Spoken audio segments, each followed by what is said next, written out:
So, hello everyone. Good afternoon or good morning or whatever time of day you are in your time zone. We've got a wonderful international gathering this afternoon or today. Um, so, a very warm welcome to this seminar in the series Bonhoeffer's Legacy for Today, which is hosted by Project Bonhoeffer. I'm Ellie McLaughlin, I'm one of the trustees, and we're delighted to be joined this week by Professor John de Gruchy and Professor Laurie Brandt Hale, two extremely distinguished Bonhoeffer scholars, and it's an absolute joy to welcome you both. John de Gruchy is a South African scholar who was engaged for much of his life in the church struggle against apartheid. This struggle was in part inspired by those involved in a similar struggle against Nazism, in particular Karl Barth and, of course, Dietrich Bonhoeffer.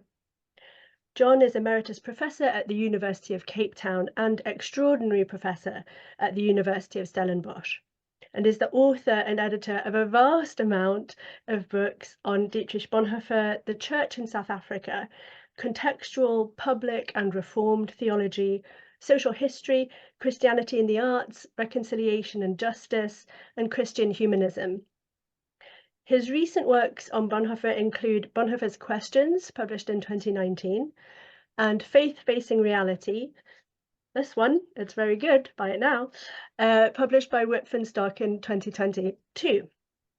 He was also heavily involved in the recent Bonhoeffer Works in English series, where he was the editor of the volumes Creation and Fall and Letters and Papers from Prison. Laurie Brandt Hale is Professor of Religion at Augsburg University in Minneapolis and is the president of the International Bonhoeffer Society English Language Section, Society Board for Directors.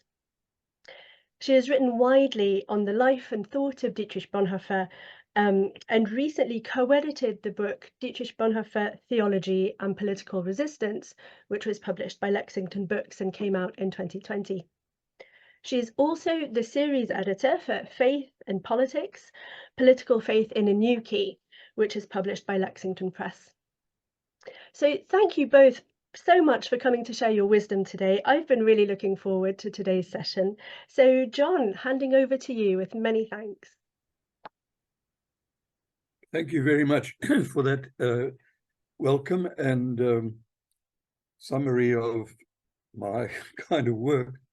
I thought after the last time I spoke on your wonderful program, that was the end of that, because I thought it was a bit of a disaster from my side. So I'm going to try and redeem that. And but the fact that you invited me back suggests that some people found it helpful. It's difficult for me to actually talk about my work with Bonhoeffer in terms of simply a academic interest, because it's been a lifelong engagement and a conversation related to the context in which I've lived, and then in relation to many other contexts around the world that I've had some kind of a connection with. So I want to pick up on the theme that was the subtitle of my book, Bonhoeffer's Questions, a life-changing conversation, because that's what it's been.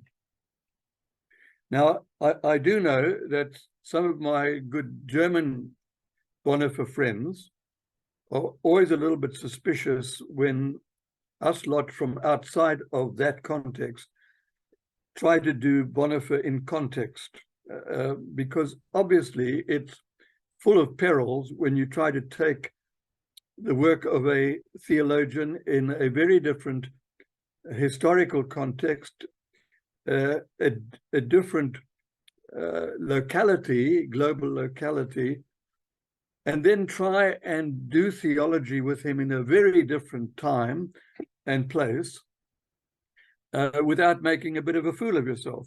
So I'm very much aware of that sort of issue. And sometimes when I've been in Germany lecturing about Bonhoeffer, I really have felt like taking coals to Newcastle sort of thing. And it's bad coal at the best of times. So there are dangers in trying to read Bonhoeffer in a context that is not his own. However, when you think about it, it's pretty dangerous reading the Bible in a context other than its own. And we're all aware of that. And it's very difficult reading anybody of the past, whether it's Shakespeare, Martin Luther, or whoever it might be, in a very different time, in a very different place. So what we really are talking about is a hermeneutical challenge. How do we go ahead reading Bonhoeffer in our own context today without actually turning him into something else than he was, or distorting what he said and wrote, and use his legacy simply to serve our own particular interests? Now, I won't name names, but there are people who've written biographies and so forth about Bonhoeffer, and you get the sense that actually they are trying to convince us that Bonhoeffer is slightly different to how we understand him, and actually seems to be serving interests that you wouldn't normally associate with Bonhoeffer. Now, that's entirely legitimate from their point of view, because we're all doing that. But I am concerned about how do we more faithfully interpret his legacy in contexts like our own that are not precisely his. So that's what I'm trying to do. And that's why I call it a conversation. Well, I don't call it a conversation. He called it a conversation. There are a number of passages in his writings where he talks about being in conversation with others and doing theology in that way. And of course, supremely with his close friend, Eberhard Bethge, but it wasn't only Bethge, there were others in the course of his life. And a conversation means that you are both listening to the other person that you're having a conversation with, but you also are bringing into the conversation experiences and insights that he or she doesn't have and can't have, because they're at a different time and place. So it's very important, I think, to avoid the danger of saying, this is what Bonhoeffer said and this is what he meant for us today, without some kind of nuance and qualification. So this is all by way of introduction and warning, in the same way as it's very difficult to preach on Paul today on, let's say, gender issues. You've got to do a fair amount of fancy footwork as an exegete to really be able to make Paul come alive in relationship to those sort of issues. You can do it, but you've got to know that you're treading on fairly difficult ground. So I guess since I was a student in Chicago in the early 1960s, when I first seriously read Bonhoeffer and wrote a master's dissertation for what I was doing there, in which I used him, particularly his Sanctorum Communio, his own dissertation. And what got me to do that was a lecture which Eberhard Bethge had given in Chicago the year before. And in the course of that lecture, 3 lectures, in fact, Bethge had said, almost off the cuff, he wondered how Bonhoeffer would respond to the situation in South Africa today. Now, that was 1961, when the anti-apartheid movement was gathering steam, and South Africa was entering into a pretty dark hole. But just that comment of Eberhard Bethge's got me going. Well, what would Bonhoeffer say?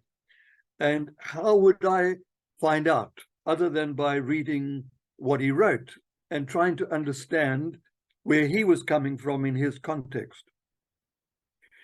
And fortunately, my supervisor at that time in Chicago gave me more or less a free hand, because he didn't know much about Bonhoeffer anyway, but he did know how to teach. He did know how to bring a text to life. And so I read Sanctorum Communio, I don't know how many times that year, in order to get into the Bonhoeffer's earliest thinking about the church and its witness. And as Clifford Green, one of the good and great Bonhoeffer scholars of our time, has said, you really have to understand Sanctorum Communio if you want to know what comes afterwards, because everything that comes afterwards is a development. It's not the same. There are changes, there are developments, and very important and significant ones, which he himself acknowledged. But the foundations are laid in Sanctorum Communio, and I was delighted, looking back, that I could start there. And in fact, I didn't get much further than that when I was working on my dissertation, which was on the church and responding to the challenge of race at that particular moment.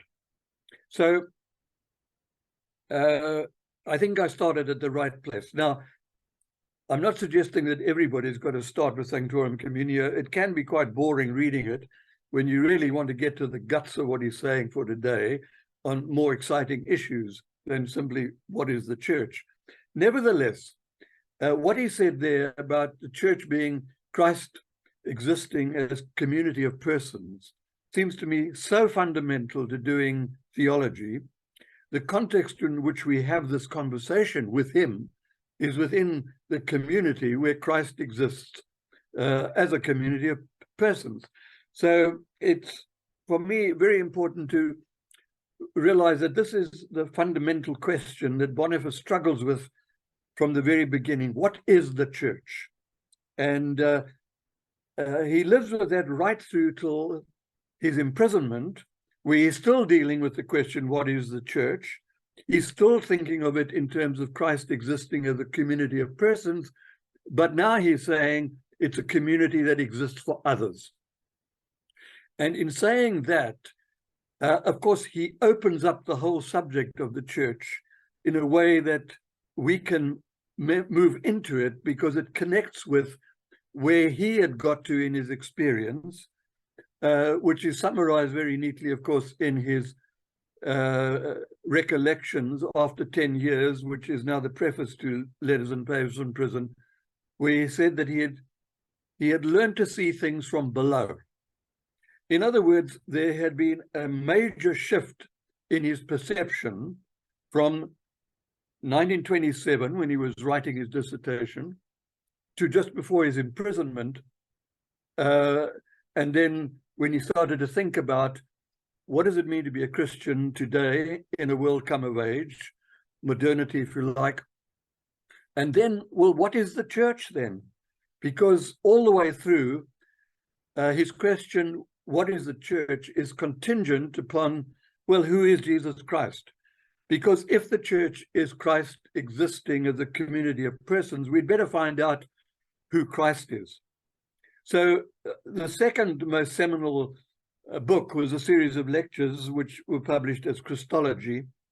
And you really need to get into that to understand the basis for what comes afterwards, as he keeps on asking the question, okay, we're now in the church struggle against the Nazification of the German church. Who is Jesus Christ for us now, today?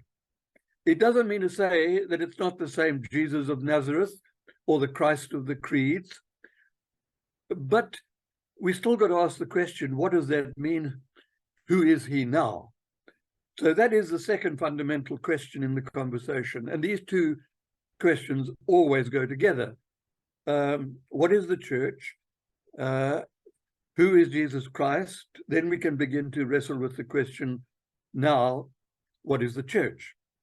In the process, of course, you suddenly find yourself being challenged existentially, because you soon realize that Bonhoeffer is not just engaging you at the level of intellectual debate, but he's engaging you in terms of your own commitments.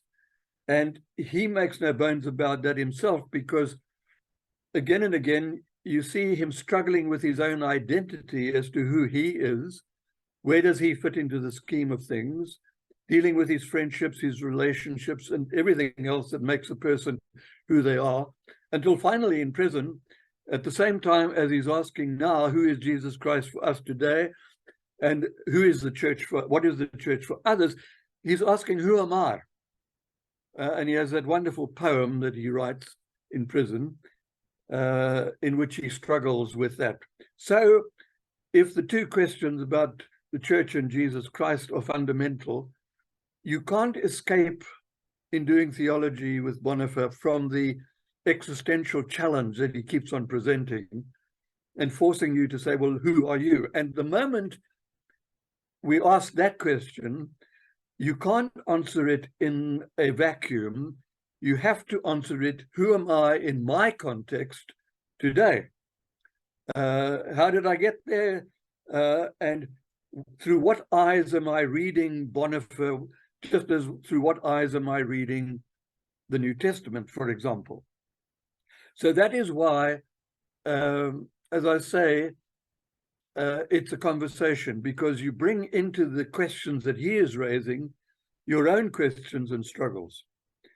So more recently, just to give you an update on that sort of thing, our community here at Formwood, which is an intentional community, we're joined by a group of Benedictine monks who just live next door to where I'm sitting right now. Anglican Benedictines, there's 7 of them there. And when they came to join us 3 years ago, I had to deal with the question, okay, what is the significance of them coming to live amongst us? And I was partly instrumental in them coming. So I wrote a little book on this monastic moment and what does it mean?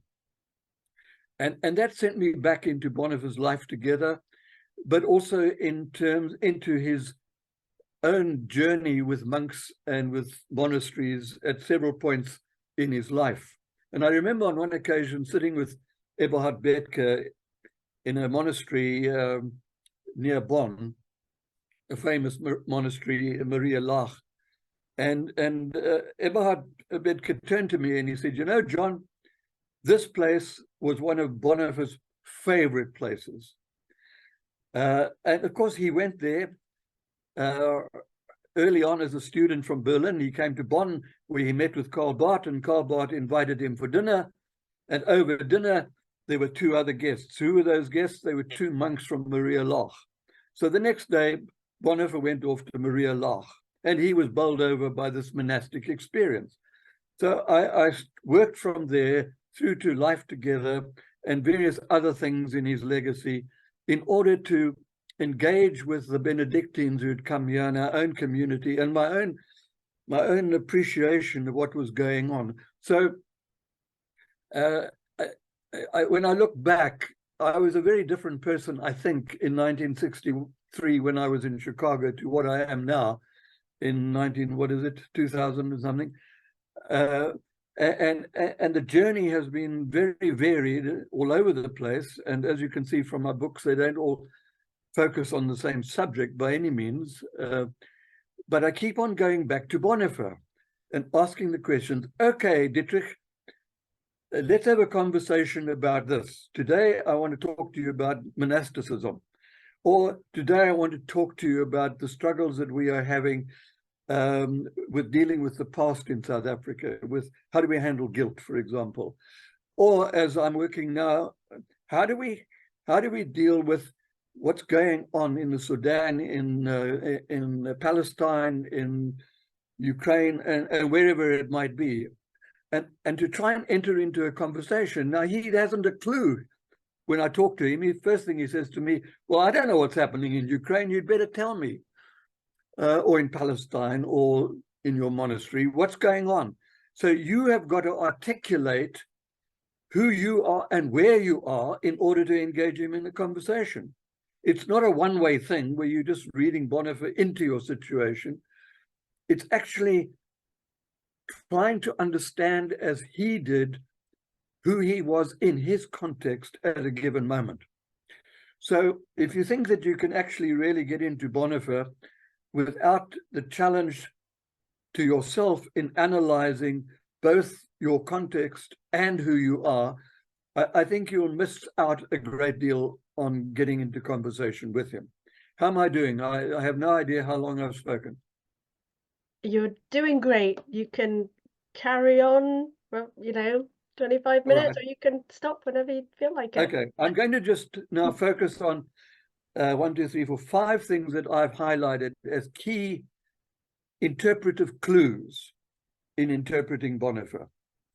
The first is the original one about Christ existing as a community of persons, which eventually becomes in his ethics, Christ taking form in a community in the world, and then in his letters and papers from prison, in the outline for a book, it's the church for others.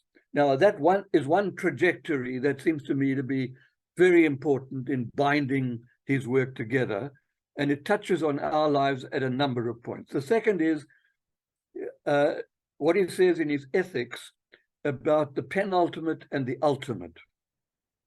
Now, the ultimate is beyond our control. You might say the ultimate is God's reign. We can't bring in God's reign. We can't tell you when it's going to come to fulfillment. We can't do anything about that. God's reign is a question of grace. It's beyond our control. It's eternity, if you like. He uses all those sorts of words. But the penultimate is the here and now, and we live in the penultimate. Now, in the penultimate, of course, we struggle with reality. We face reality. The things that are given to us in our context are not always clear. They're very complex. And sometimes we find ourselves having to make compromises here, or realizing that the issues are far more difficult to handle than we thought they would be. And then suddenly somebody invites us to join the resistance, and I'm a pacifist, so I get involved in the resistance, and now they're asking me to be involved in a plot against Hitler. Reality in the penultimate is quite different from taking a position in terms of what is ultimate. So it's this struggling in the tension between what is possible and what is the end to which we are really struggling. It's an eschatological tension between the here and the future. And this is fundamental. It permeates much of Bonhoeffer's life and the way in which he deals with issues. And you can see this in his ethics, particularly. It comes back to it again in his letters from prison. It's there. So I want to highlight the relationship between the penultimate and the ultimate. And if you're wanting to read something really good about this, which I've been working with recently, it's Dulfer's book, a German theologian who writes also on Bonhoeffer, but he's a Kierkegaard scholar. And his book is called,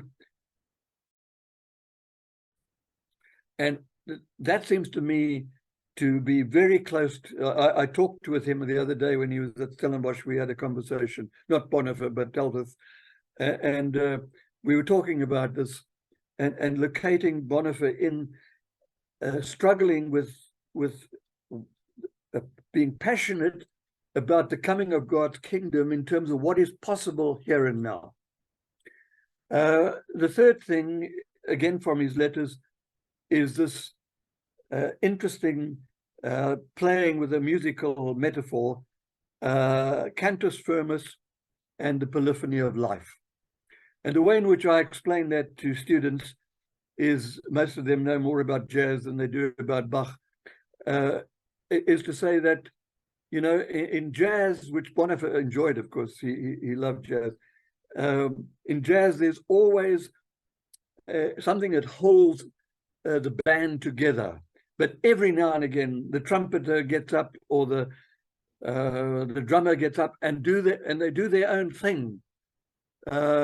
And yet they come back to the cantus firmus. They come back to the melody that holds it all together. Otherwise, it would fragment, it would fly apart. So when he talks about cantus firmus and the polyphony of life, of course, he has in mind the way in which Bach and other contemporaries of Bach, and then later the Romantics, beginning with Beethoven and moving on, engage with the polyphony of sounds and so forth, how these hold together. Now, he says, if Christ is our cantus firmus, then we can live life to the full. If we try and live life to the full and get involved in everything that's possible, but we've got no centering, then it's all going to fly apart. Now, I think that's just a fantastic metaphor. I'm using it at the moment in something that I'm writing on, what Bonhoeffer briefly mentioned in his prison letters and called aesthetic existence, which I'm going to come to in a moment. Because it's critical, if you are existentially engaged with Bonhoeffer, to understand what he meant by cantus firmus and polyphony. Then the third thing is this wonderful way in which he brings together things that are very often polarized, or at least intention, but without being necessarily creatively intention. Obvious one is justice and spirituality, which a lot of people have written about and which I think is very important, and which he not only hints at in his letters from prison, but he provides all sorts of clues as to how we can approach that. But another one, which has not been written about much, though some people have done, including a student of mine who wrote a PhD on discipleship and aesthetic existence. And that for me, I'm finding that terribly helpful in struggling to deal with the present historical context of being in a war situation. How do we respond as Christians who recognize the cost of discipleship? And yet, as Bonhoeffer says, with reference to Kierkegaard in his letters, who in times like this can be happy? I mean, good heavens, who can be happy in such a time? But if you really understand what he means by aesthetic existence, you will begin to get hold of how we can retain our humanity in a very difficult, tense global situation, where not only do we feel the world is falling apart, but we feel that we can't take any more of these images on television of what's happening. So it's how to deal with costly discipleship, which he never goes back on, but in his letters from prison, he begins to say, look, there are some things that I would have written differently in discipleship. And I think he's referring here precisely to this. How do we remain human in a struggle situation?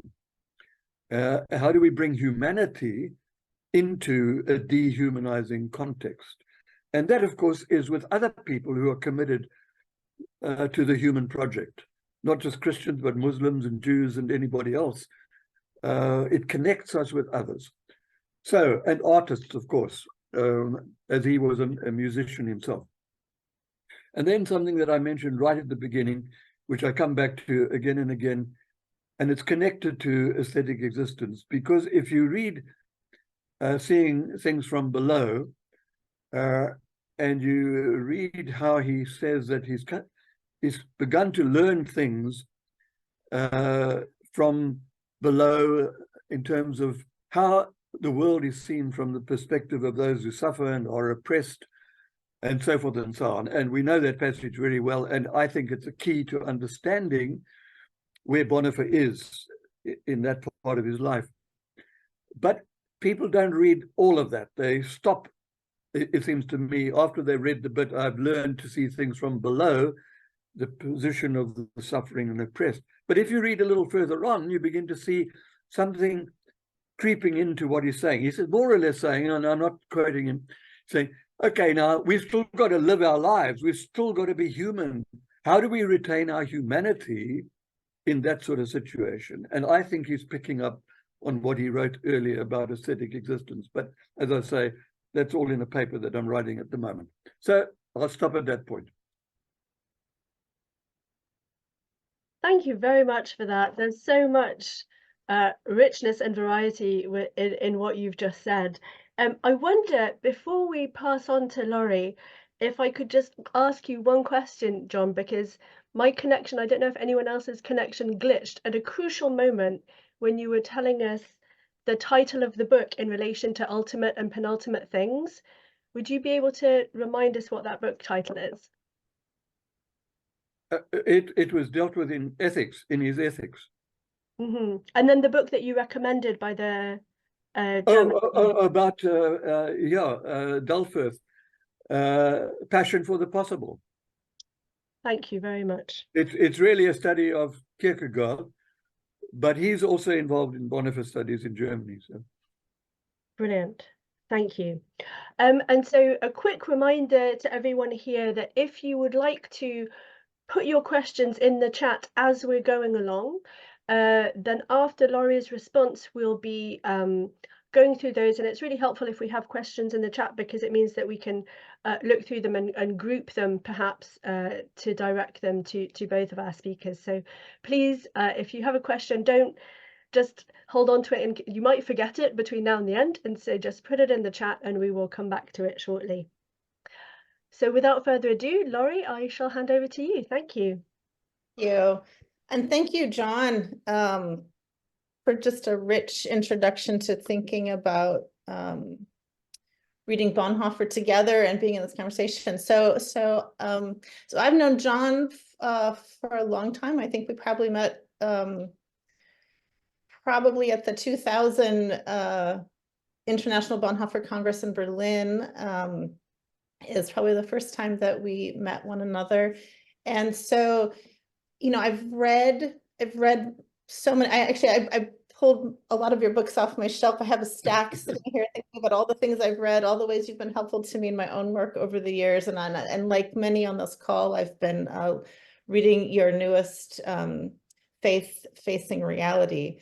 But I just want to sort of comment on a couple of things. So as Ellie mentioned in my introduction, I am the president of the International Bonhoeffer Society English Language section, which includes the United Kingdom, the United States, South Africa, Canada, Australia, New Zealand, folks from all over the world, English-speaking world. And something that struck me, John, as I've been thinking about your work and thinking about which lines up with the ways you were just speaking by way of introduction, is that the work that we've been doing at the society level, which John has been a part of over the years, includes a recommitment, I think, to the kind of engagement with Bonhoeffer that we want to have. So let me say some more. So in 2016, the Bonhoeffer board, with some invited other folks, had a strategic planning retreat, which is kind of unusual for an academic society. The translation project had come to an end. So as you know, many of you know, the German language section put out new critical editions of all of Bonhoeffer's work in the 1980s. And then the English language section picked up the project of translating those works. We mentioned John was editor on 2 of those volumes of the 16-volume set with the index volume 17. That was a 25-year project. And as that project came to a close, as a society, as a board, we started having conversations about, well, how do we understand our work? This important work of translation has come to an end, and how do we understand our work going forward? So we had this strategic planning retreat. We brought in a consultant, and we recognized that our society is unusual for an academic society, but because it includes scholars, it includes clergy, it includes lay folks, it includes activists. I'm not sure that you get that kind of breadth of engagement with other theologians, other academic societies. And out of that meeting, we issued a revised mission statement for the society, which talks about advancing the theology and the legacy of Bonhoeffer, as you might expect. But in conjunction with that, we articulated a vision statement. And the vision statement has 5 commitments: commitments to critical scholarship, engaged pedagogy, constructive readings, the interconnection of theology and praxis, and access. And as I was thinking about today and reviewing, again, as I mentioned, the work that John has done over the years, I thought John has been doing all of these things for his entire career. You've been doing the critical scholarship, you've been doing the constructive work. And so I'm going to come back to that point in just a minute. I know your pedagogy is engaged. You cannot separate out the academic work from this contextual understanding of your place in the world and the role that you have in making things, making this world a better place, as Bonhoeffer would say in the essay After 10 Years. So thinking about that contextual piece in your own work in the struggle against apartheid in particular. And then access from the society's point of view, we're thinking more about virtual access now. We launched a new website 2 years ago, almost 2 years ago, bonhoeffersociety.org, to try to make more people have access available to Bonhoeffer's works. But John, you've been doing that in in-person ways, in lovely ways, and retreats, and inviting people to your space and teaching. I mean, so you've been making Bonhoeffer accessible your entire career. So I just want to lift that up and thank you and recognize that and sort of highlight that intersection between the work that you've done. And in some ways, the ways that helped, frame some of the thinking that we were doing about what we should be doing as people who are interested in Bonhoeffer and Bonhoeffer's legacy. So that's my first comment. Like I said, I'll come back to the constructive work. I was really struck by the way you set out those 3 questions. So I want to say some more about that. But I thought I would start with my own story about Sanctorum Communio. So in your experience, John, you said you came to Bonhoeffer through his dissertation after having that encounter with Bethke and that very pressing question: what would Bonhoeffer do or say about the things that were happening in your own home country? I came at Bonhoeffer kind of a different way, which was I had encountered Bonhoeffer. I was studying religion and history in college. I had encountered Bonhoeffer in a survey course, and then I had had the opportunity to sit in on a seminar on Bonhoeffer, and I was interested, but I was writing about ideas of religious community, and looking specifically at, here 18-year-old me reading Immanuel Kant and Friedrich Schleiermacher on ideas of religious community. And so, I was interested. I thought Bonhoeffer was interesting, but I hadn't read the dissertation. I went off I did my master's degree at Chicago. I was there some number of years after you were. And was still writing on ideas of community, had another chance to take a seminar on Bonhoeffer, was very interested, but was not hooked, you might say.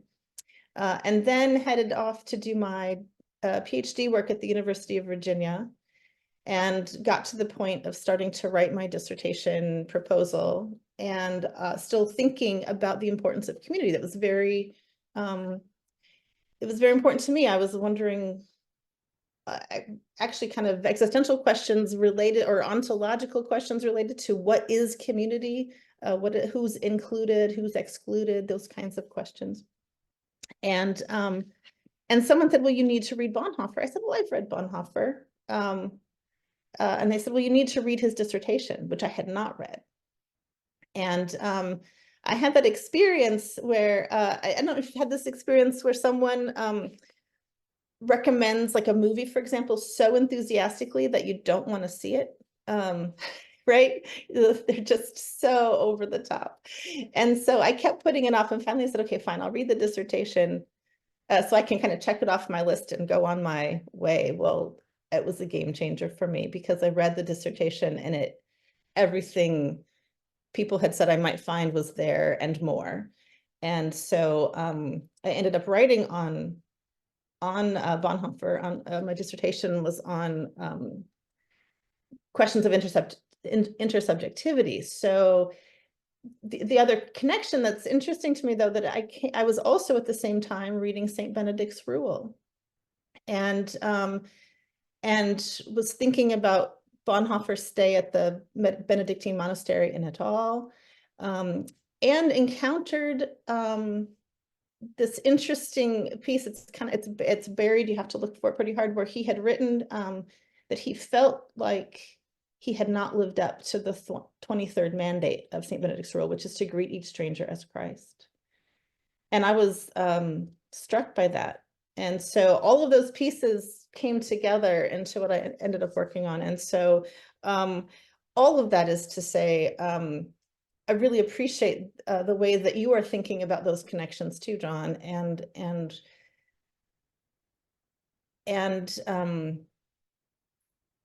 would agree with you that Sanctorum Communio is the foundation that gives hints at everything that he develops, and things do evolve over time, but it's there, it's embedded in that first work.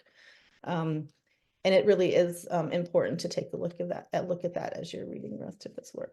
So thank you. So I wanted to come back to this, the structure that you laid out for us, sort of the three questions. Who is, in Bonhoeffer, who is Jesus Christ? Who or what is the church? How is the church for others? And then who am I? Of course, these are, I think if you've been reading Bonhoeffer a bit, these are familiar questions, but the way you have put them together is extremely helpful. And extremely helpful in doing this kind of constructive work that you're talking about. So how do we read Bonhoeffer in these contexts that are different than his own, and bring our own questions to him in ways that we can't speculate about how he would answer, but we can think alongside him. And so, and I see so many people now, I mean, this is a really exciting development in Bonhoeffer scholarship, is that people are doing this in all sorts of really important ways. And I think it's why and how Bonhoeffer will continue to be a discussion partner, as John has suggested, going forward. So if you think about the work, for example, that Dai Racen is doing on environmental ethics, Elisa Dayhill is also doing work on thinking very constructively alongside Bonhoeffer in terms of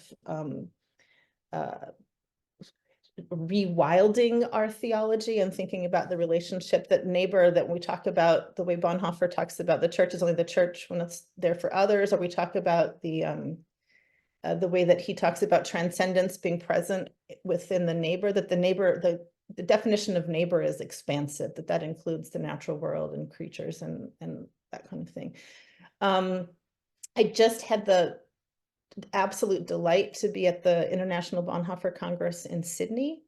And John was able to zoom in and give us a video greeting, which was delightful. But again, there are a lot of the younger scholars, folks who are working on PhDs, are doing this kind of work as well. And so I think what I'd like to do is actually mention a couple of those things and then put it back, John, into your court. So one of the PhD students who was there, who presented, that I had a chance to talk with, and actually who just did the SCM podcast a few weeks ago, is Andrew Clark Howard, studying in Australia. And he's working on questions of indigeneity and indigenous voices, and going back to this understanding that Bonhoeffer articulated in the After 10 Years essay on the view from below, but recognizing that both Bonhoeffer and he, Andrew self-identified as a white male living in a land that has been colonized, talks about the view from below, from above. And so sort of thinking about that kind of, how do you bring, when you're doing this contextual work, how does that, and going back to your question, who am I? How does the who am I question that includes privilege, how does that shape the way that you engage in these really difficult questions in context of colonialism or racism or things like that? So I guess John, I'd be really curious to hear what you might have to say about that, for example, and then we can maybe open it up to others as well. But those are my initial remarks. And I want to thank you for your work over the years and for this lovely laying out of, one, how to engage Bonhoeffer and some of the key points that are helpful in doing that. Thank you. Laurie, thank you very much for your kind words. I look back on all of those international Bonhoeffer congresses every 4 years and sort of map out my life in terms of them, because I went to the one in Geneva in 1976 for the first one. And at that one, Bonhoeffer's fiancée Maria was there. His twin sister was there. His uncle was there. It was a family event as much as a scholarly event. And it's been like that ever since. It's been a family affair. Only I was fortunate and privileged to be there when the family was already there. And of course, Eberhard and Renata Bethke. So I cannot believe, I wouldn't be able to understand my life at all if it wasn't for every 4 years going to one of these things and all the friends that one makes, and they really are important. And I contrast this just a little with the theologian who was the major theologian I had to study in my BD, which you took one theologian and you read everything that that person wrote. That was when I was studying in South Africa, and Paul Tillich was the choice for the year. So I read everything that Paul Tillich had written. At least I thought I'd read everything. It turned out I hadn't, but I read enough. And then when I was in Chicago, he was teaching there. So right at the end of his life. So I went to one of his seminars every Wednesday evening, an open seminar, so I could get into this. And that was quite amazing. But when I went there, I knew more or less what he was going to say because it was all there in his writings, and it was all very systematically laid out. So that once you had bought into the system, there was not very much that you could say that it hadn't already been said. It was, the questions had been answered. And I remember at one of these seminars, John Robinson, who had just written Honest to God, pitched up. And he talked about Honest to God and so forth, and about Bonhoeffer and about Tillich and so forth and so on. And of course, John Robinson, who I got to know a little bit later, and he came out of South Africa, was dealing with a particular challenge at that time, and his book was addressed to that, and he wrote it in hospital, so all of that was there. So at the end of it, Tillich said, well, Bishop, you understood me. Bishop, I think you understood Barth, because he mentions Barth in the book. But I'm not sure that you understood Bonhoeffer, which was a very interesting comment.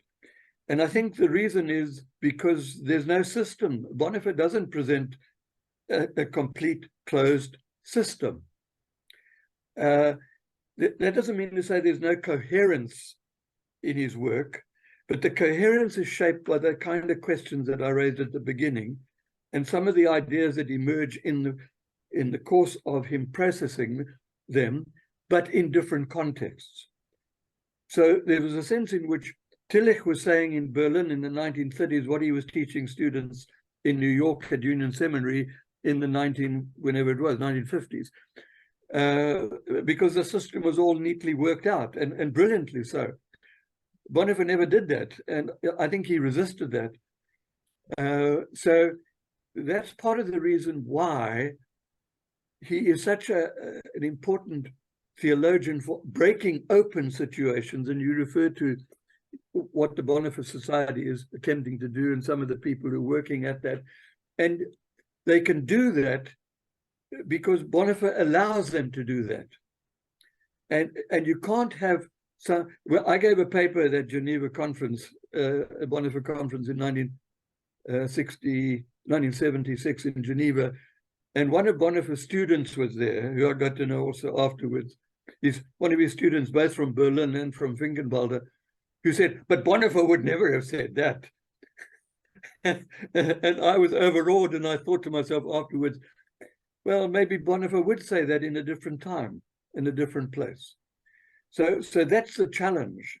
It's not trying to put words into Bonhoeffer's mouth. It's asking the question, given what he did say and the questions he was raising, how would we answer it today? That's what we're doing. Sorry, I hope I haven't gone too far away from the point that you were asking, because I can't remember what you asked now. Sorry. No, I think I agree with you exactly, that this is how you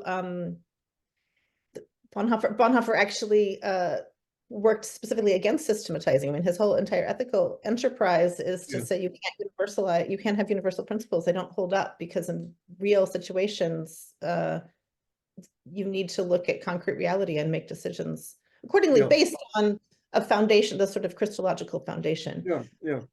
But so I think you're right to say that that does open him up then to continue to think. Oh, so the way that we've been talking about it in some of the conversations I'm having with other folks doing this constructive work, which again is your career is built on this constructive work, is to think alongside him. You frame it as conversations with him, where what I liked what you said earlier was that you read him, but you bring something to the conversation, and then listen back to how he might respond. So again, it's not speculating what he might have said or might have done, because there's so many things that are in front of us that he had no encounter with. It wasn't part of his context, and we can see how he is responding over and over to his own historical context and the questions, the live questions, the real questions, the hard questions that are in front of him. So I think that's right. Where I kind of landed with that was in doing this, then I think people are asking, some of the folks doing work now are asking even harder questions about the who am I questions include questions of privilege, and how does he help us? How much did he recognize that himself and in his own context? And then how does it help us when we're, doing?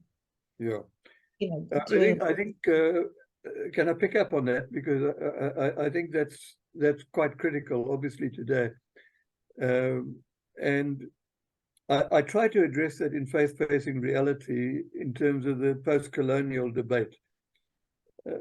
Specifically with reference to South Africa, of course, but more broadly, and also with the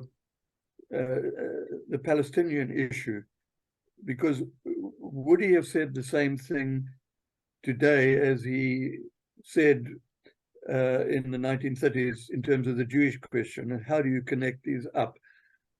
And that, incidentally, is quite an important issue for me, given where we are at the moment, because would he say exactly the same thing? And my inclination is, well, not if he was a human being who had lived, because human beings who live keep on seeing things slightly differently to what they did before. And that's true of Bonhoeffer. And that's why one can't nail him down in terms of his conclusions. You can nail him down in terms of where he's coming from. Who is Jesus Christ? Let's struggle with that question. And who am I? And what is the church? And but you can't. There's no system there to say he would say this exactly as he said it then. He wouldn't. He would feel. What are you talking about? You can't. I remember sitting. I went to the monastery that I met Maria Laach twice with Betke. The one was right towards the end of his life, just before he died, and we were sitting there and having a coffee and talking about this whole thing, the same thing.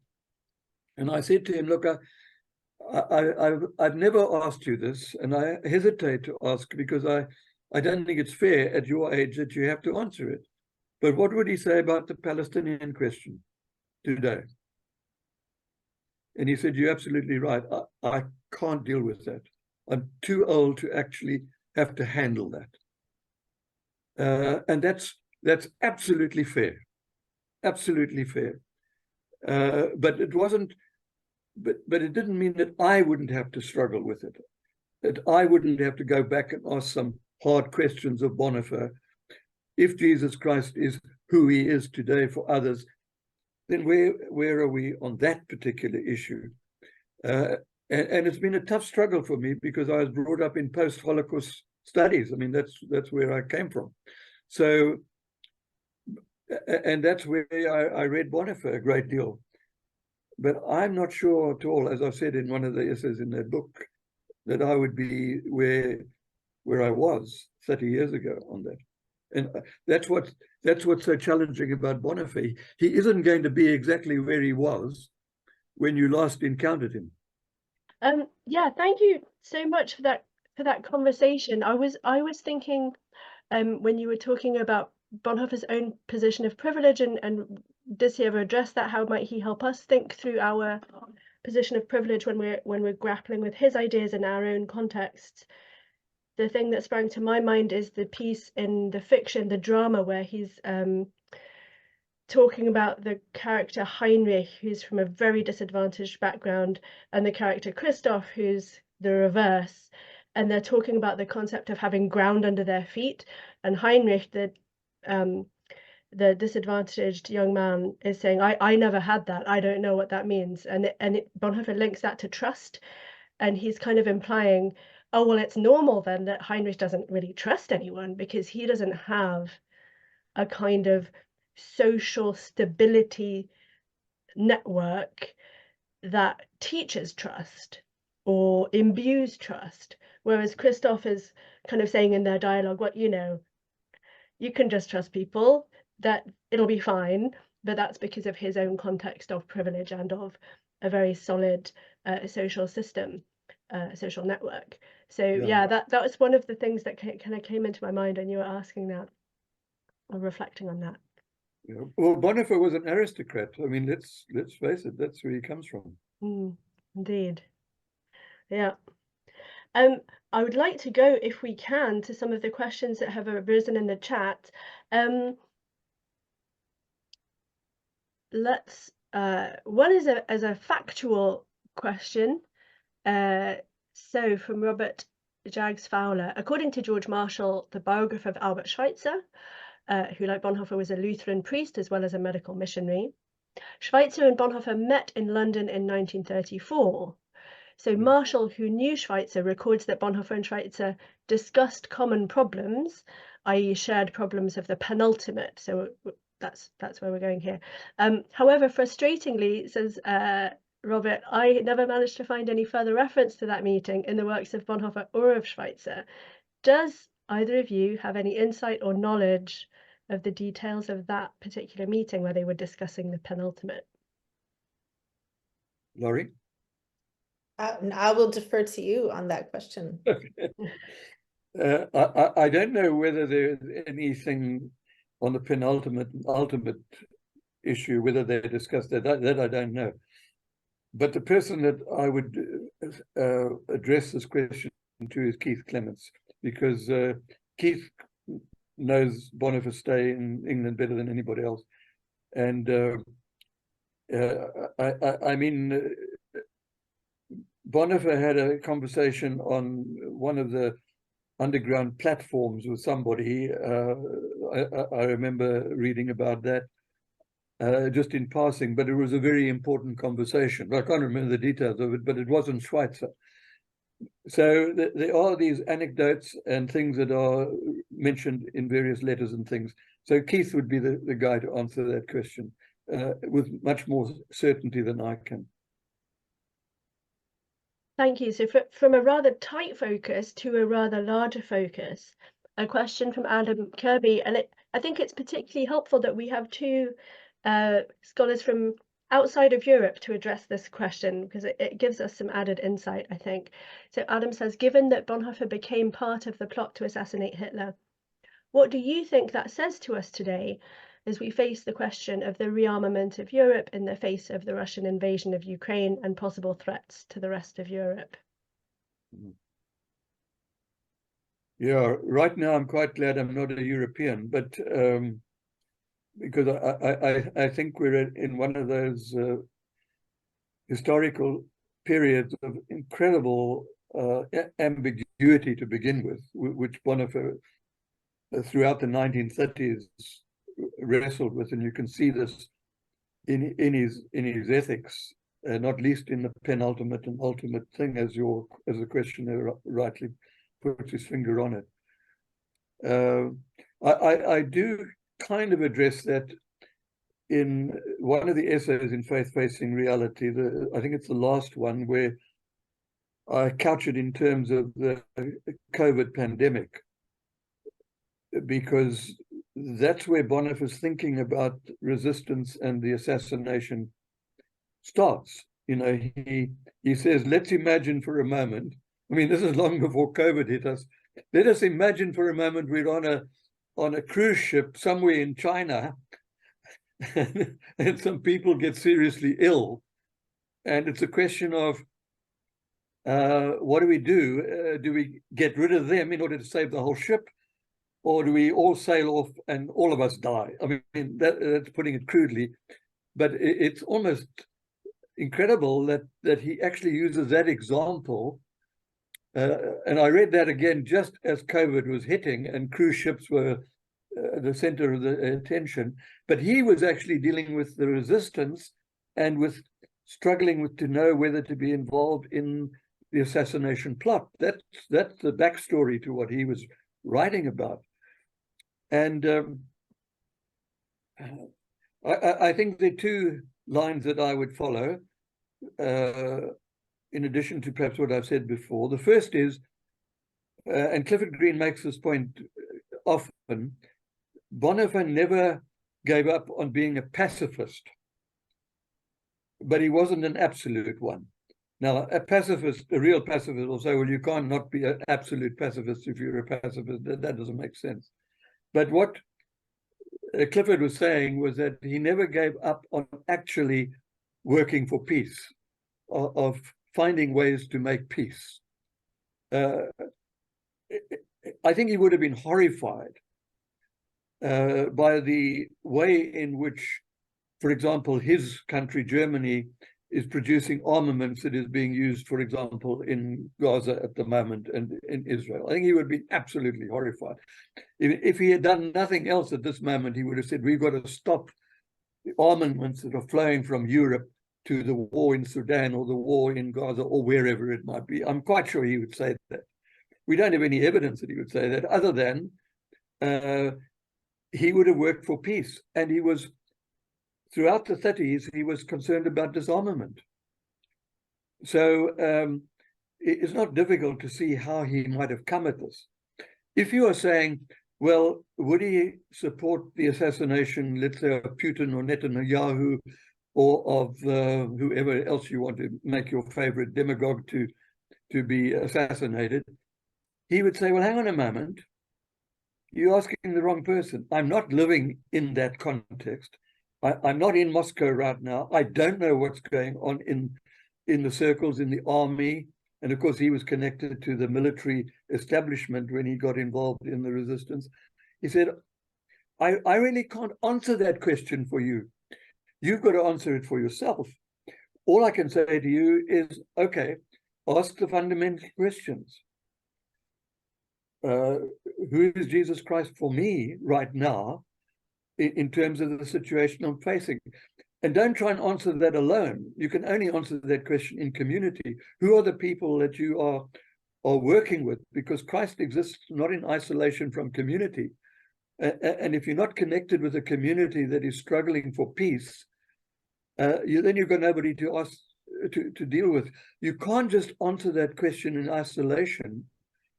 So I'm sorry, I can't answer the question other than with just those few pointers as to how you might deal with it.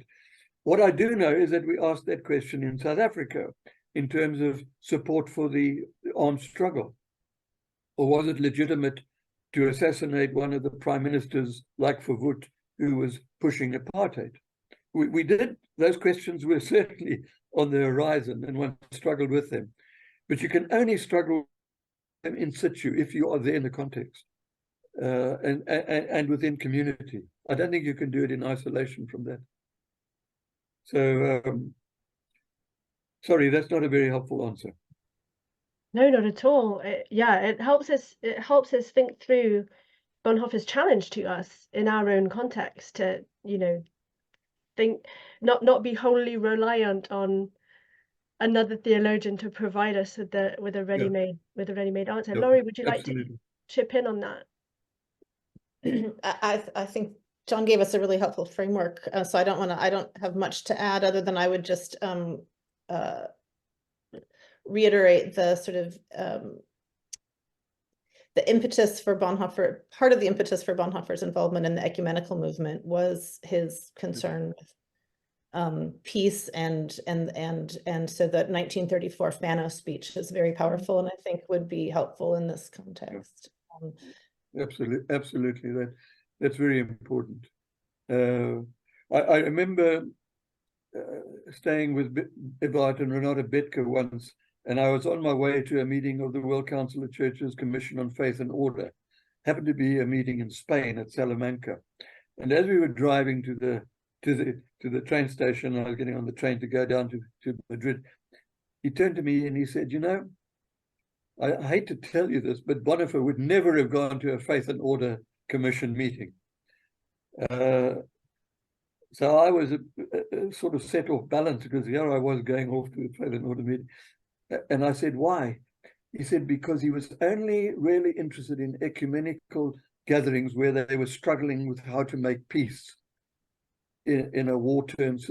He wasn't interested really in debating church union or things like that.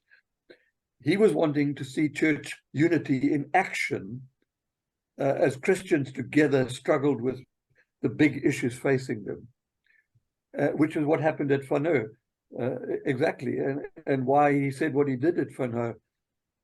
Yeah. I think if he came to one of our ecumenical gatherings, he'd cause a lot of upheaval. I'm sorry to say. Thank you. And then there's a question very specifically for you, John, here in the chat, I think, from Alan. So he says, I have been repeatedly drawn back to the chapter on theodicy in your book, Being Human: Confessions of a Christian Humanist. In which of his writings does Bonhoeffer most directly address these issues? And has your own thinking changed since that book was published? Theodicy, yeah. Well, the passage that I worked with when I wrote an essay, in fact, was a paper I gave at Geneva in 1976, was on providence and the shapers of history. And in that, I quoted from, I think it's After 10 Years. There's a paragraph there that wasn't in the original, but it is in it now, called On the Sovereignty of God. And it's around this question. I don't have it handy, but it's worth going and reading it. Now, I remember, if I can refer again to Betke, because he actually translated that essay of mine into German for that occasion. The German is Vorsehung. And he said to me, he said, "You know, in Germany today, that's a very difficult topic. Nobody talks about providence since the Second World War, because it's so connected with the notion of a chosen people, of God acting in history in a particular way, Heilsgeschichte, salvation history. It's all tied up with a whole bunch of things, each of which is kind of problematic. But he said, I can understand that in the situation in which you find yourself, it's not so problematic, because it's a very existential question. Is where is God in the historical moment, in what's happening now? Because if we're going to say we must discern to who Jesus Christ is for us today, that implies we're doing a bit of historical reflection and analysis. We're analyzing, how did we get into this position?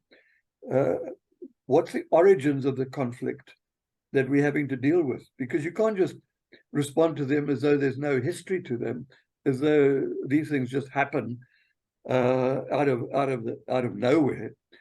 So part of doing theology is being engaged. I trained first as a historian. Is part of it is to actually have a sense of, how do you understand history and how do you interpret history, before you even ask the question, well, where is God involved in this? And of course, you know, it's a big question in interpreting the Bible. It's full of Heilsgeschichte, but it's also full of contradictions. And Job would be the first to point them out to you, and some of the other prophets who tear their hair out. Where on earth is God in all of this history that's unfolding? So it's a very tricky subject, providence and theodicy, which goes with it. One of the books that I read as a student, which I've forgotten all about until this question came up, was The Justification of God by an English theologian, P.T. Forsyth. He was actually Scottish. He wrote it in the First World War. Now, I can't remember what he said in that book, but that's where I first encountered the theodicy problem. And I think it's not a bad place to go back to. I've still got the book, but I haven't looked at it for years. And there's quite a lot. And there is a 2-volume work on Bonhoeffer. Hang on a moment. Just hang on a moment. It was a dissertation written on Bonhoeffer on providence. Where on earth is this thing hiding? I don't know. All my books have been reorganized.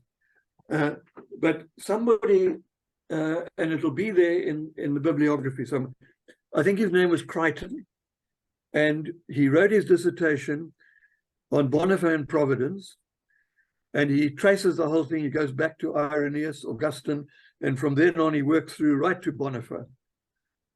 And I bought, when I was working on my dissertation, I bought both volumes. You could get the facsimile in those days, and I remember reading it. So there has been this major study. Yeah, I just mentioned that in case you're interested. Wonderful, thank you. So we've got another question come in here, again from Robert, who is thinking about the comments that we've had so far on ecumenism. And he writes, Bonhoeffer's need for action was intrinsic to his idea of costly grace. Out of for information or interest, my own doctoral thesis, Durham 2023, so you must have just finished, congratulations, is currently being considered by a publisher, and it is titled Preserving and Redeeming the Penultimate Through Healthcare, a Theological Foundation, as visualized through the dual lens of Dietrich Bonhoeffer and Albert Schweitzer. Oh, thank you for letting us know about that. That sounds absolutely fascinating. Yeah. Laurie, perhaps would you be able to say how people can kind of report current research to the society and how that works? Yes, if you have something like this that you would like to make an announcement, you can either go onto the website, which is bonhoeffersociety.org, and there is a mechanism there for sending a message, and actually that comes to me. Or you can just email me, and my email is very easy. It's just Hale. You can see my last name on the screen, Hale, at Augsburg, so augsburg.edu. So there's someone just put the here. I can also type my email in the if I can find my cursor. Here we go. If everybody can see the chat. Yes, I'm sure we'll be able to see it. That's great. Yeah. So either through the website, there's a way to send a message, or again, just you can email me directly, and then we have a sort of an announcements section that we can post that. So yeah, thank you for that. Yeah, that's really helpful information. I think that often people think, oh, that's the big society that I can't, get involved with, but it's really welcoming, which is great. I'd like to ask my own question, if I may. I suppose my concern is too strong a word, but my kind of abiding question with this whole idea of thinking alongside, thinking beyond Bonhoeffer, and kind of having our own context speak speak with his context, and trying to kind of find something constructive that emerges out of that. My concern is, I think, one of fragmentation, that we kind of all get siloed into our own centers of interest, which is a problem in academia anyway, but it would be a shame if that is what happens to Bonhoeffer studies more generally. So for people now who you know, there's the kind of practical necessity of needing to find a niche in Bonhoeffer if you want to say something new, but also everyone is trying to make Bonhoeffer relevant to their own situation and context, right? But how do we avoid fragmentation, and how do we avoid not talking to each other anymore and not having a kind of coherent sense of Bonhoeffer's theology as a group, as a cohort? Yeah. I think you put your finger on a very real danger, because, but also there's light at the end of the tunnel there, because Bonhoeffer won't let us do that if we take him seriously, because he never did that. I mean, it's very difficult to box him into one topic. When you read his work, one moment he's talking about art, and the next moment he's talking about politics, and the next moment he's there and there and there. And his theology touches on all of these spheres of life, which is part of the polyphony that he's writing about, and it's part of what aesthetic existence is about. You know, he describes it in terms of things like art and play and formation and all of that stuff. And he was an exemplar of living the full life. I mean, that's just how he was. So he was interested in a whole lot of stuff. But he was a scholar. So let's just take his Christology lectures as an example here, which is a key text. So what does he do in his Christology lectures? The first part, you could say, is historical theology. He looks at the development of Christology in the New Testament and in the patristic period. All right, so all the familiar things come up, Docetism and Gnosticism and Apollinarianism and all of those things. He masters that. He's a student of von Harnack. He's got that all pretty much sorted out. Then he comes on to the question of Christus pro me. What does all that mean for me?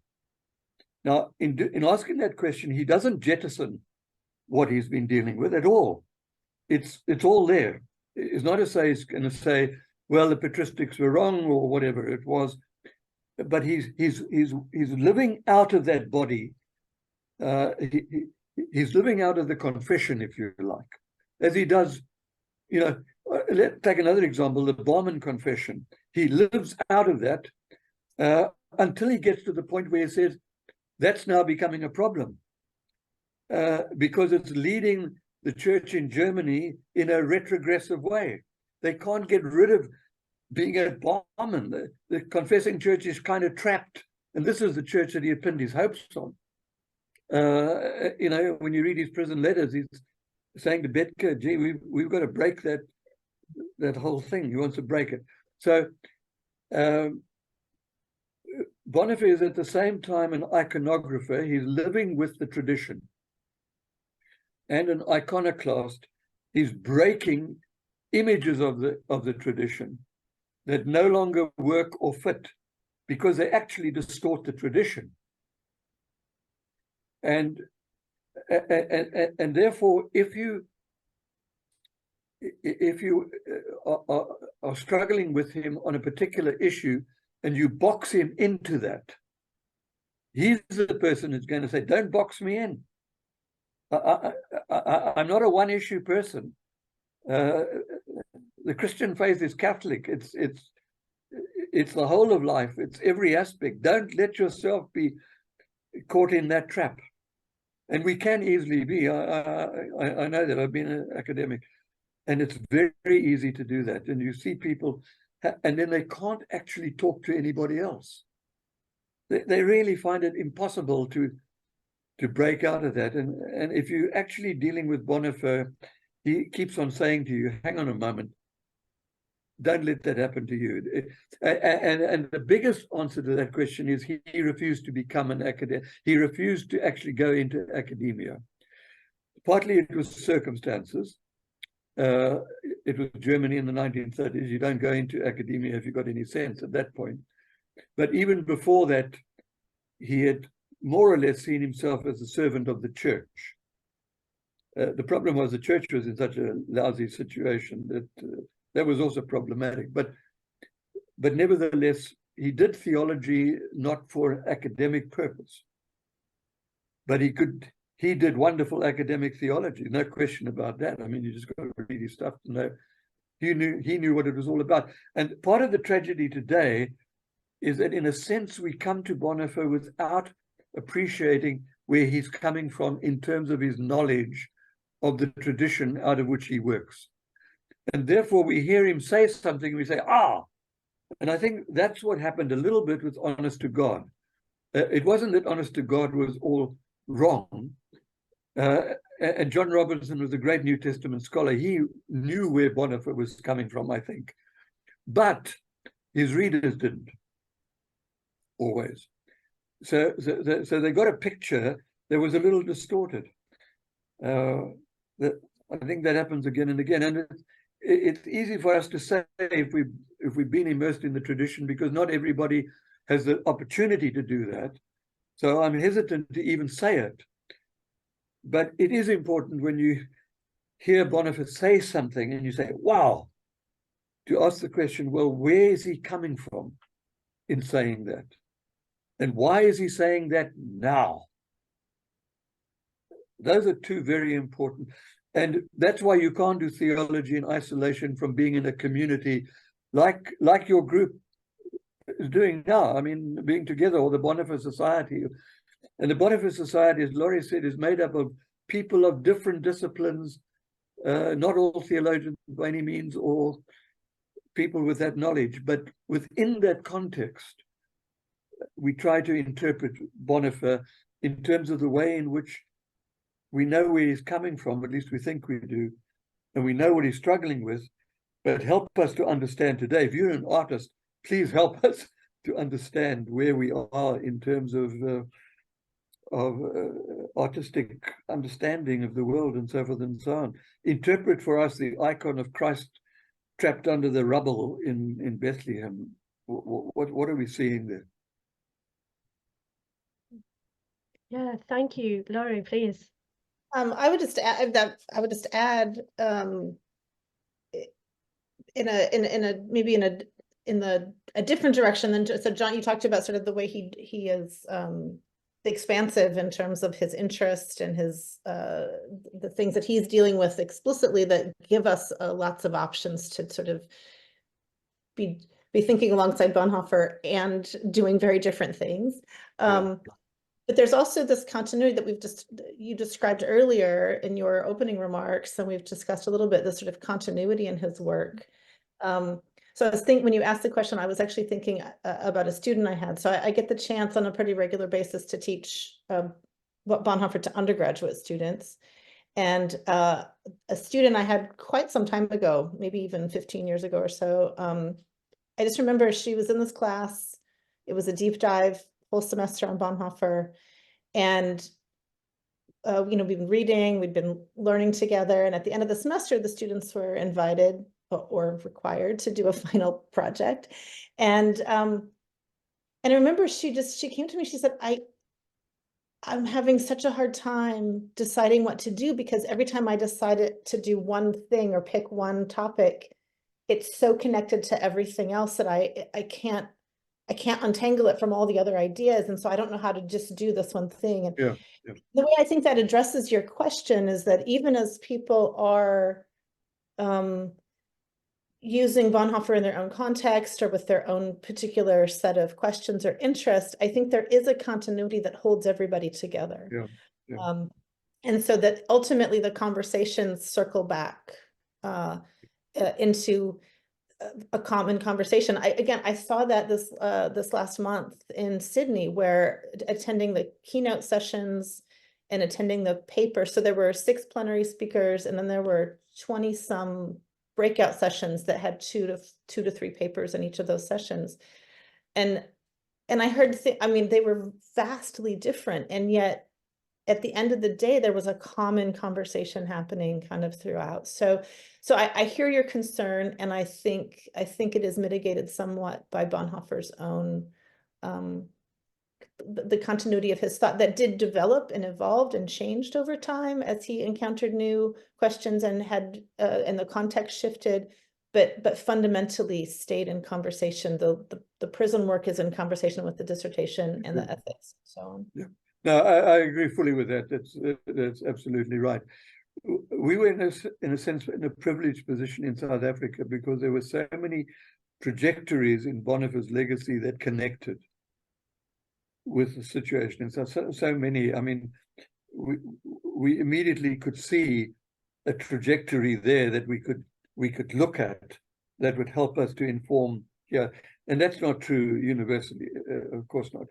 But what is interesting, and Laurie reminds me of this, always at the Bonhoeffer congresses, the international ones, and I think at other meetings as well, some of the guest speakers are not experts on Bonhoeffer at all. They come from another field. And those fields vary greatly. And sometimes we sort of frown when we hear the way in which Bonhoeffer is being used. But often it's those people who open up something that we hadn't actually seen in Bonhoeffer.